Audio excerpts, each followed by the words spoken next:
Ladies, gentlemen, and young ladies, the situation is starting to get chaotic on the Ivory Coast side.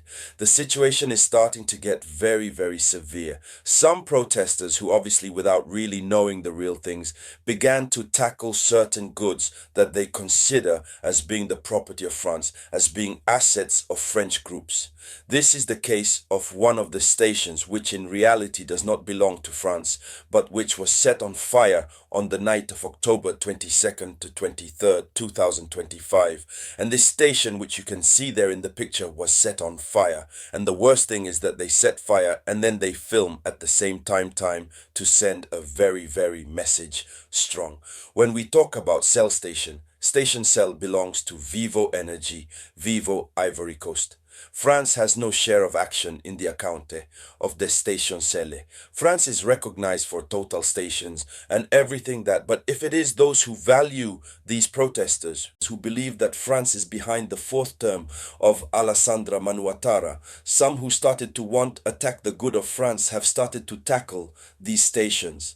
He must say perhaps it is by, we will say, by mistake, because that obviously it does not belong to the France. We must be clear about this. But what is serious is the idea that is behind the head and which gives the time of an action that begins at take another turn.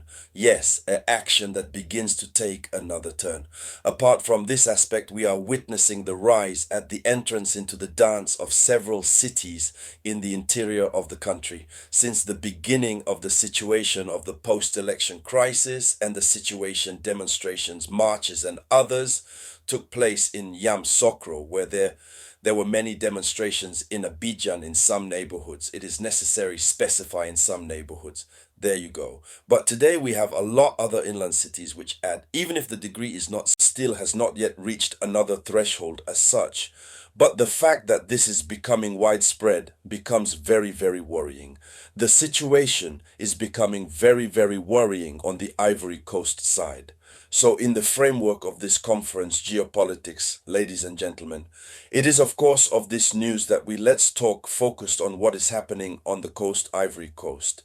Before continuing, I would like to request to share the conference at maximum, and we call for peace side of the Republic of Ivory Coast, our sister republic, because peace is priceless. Obviously, it is necessary to say that what leads to what is happening in Ivory Coast, it is the question of the fourth mandate, which is judged unconstitutional, which is judged as being one mandate too many. We saw at home in the Republic of Guinea. That's how it started. Demonstrations in several parts of the capital, some cities from the inside who had followed suit. And finally, we saw how the regime of President Alpha Conde, who was very, very strong and powerful, fell. So today, Youth Ivorian is more than ever determined to remove the President Alassane Dramane Ouattara. They are in using all means necessary to enable them to make yourself heard. The worst part is that Laurent Gbagbo, when he spoke yesterday, the youth considered this, in any case, the opposition considered this as being a slogan that was launched. But in reality, there is formulations that Gbagbo used, which does not clearly mean when, even though he gives the order to go make caches and so on and so forth.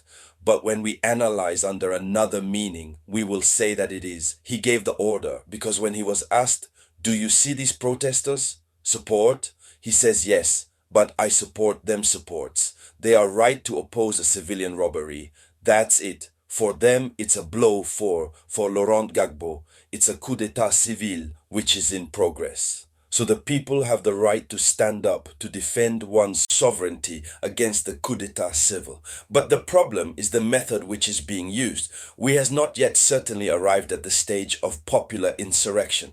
Well, we don't want that on the side of the Republic of Ivory Coast, but the Ivorian people always remain sovereign. We have not reached this point stadium. But the way things are going, it becomes complicated. Several cities have entered in the dance. Share the conference. Abenguru joined the dance. We have saw several images where school children have been taken out of the classrooms. We don't know who made them come out. Are these the authorities of establishments which have seen the situation worsen and who have asked for students to go home for security reasons? Or is it that these are protesters who came disturbed and then who made that the students left? or they are students from their own grid who have decided to get into the dance and deciding to listen to what the courses. Several questions arise, ladies and gentlemen, pose. What remains clearly, the tension remains very, very strong, and we pray for the Ivorian people. Yes, peace must return to as quickly as possible on the side of the Ivory Coast.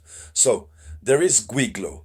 Guiglo also who entered in a way or another in the dance where we see school children leave the classes, enter their homes, not running still but with not really accelerated. We see some gas, tear gas. Yes, Yam Sokro, it continues in the most beautiful way. The roads are blocked.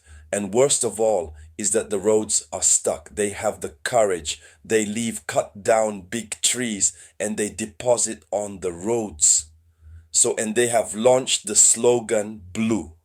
And the watchword of Blue Onto is really working. We saw processions of young people, protesters who went to cut bananas, banana trees. I was going to say, we don't know if they are attacked banana fields people, but we saw them with his handheld banana trees really in number, important to go and drop them off on the different intersections to prevent the passage. So it must be said that the situation is getting complicated. Giglo has entered in the dance, and the word that they are using, only the opposition use it is necessary to dislodge the schools. And dislodging schools is what? Get the students out. So as long as there are no classes, school is paralyzed, national education is paralyzed. I believe that even the Ivorian government risks giving a short break for students and students to wait for the situation to resolve, calm down a little more. So what is it? Must say again, it must be said that you have the other locality that we call Papeku Uragayo. In Uragayo, it's hot. This is since yesterday. It's very, very hot. The population came out, the police officers started throwing gas, tear gas in Uragayo. They are determined. We see them in the streets as impossible. I tell you that the blockade movement is winning of the ground little by little. But of the other side, the security forces and defense are doing their maximum possible to contain these demonstrations. Ensure that the elections take place in a climate calm. You also have other young people who come out to raise awareness, to call for peace. In any case, what stay clear, we don't want that Ivory Coast is reliving what it has lived in the past. We want only peace on the side of the Republic of Côte d'Ivoire. Thank you for sharing the conference. I'll get back to you with new news.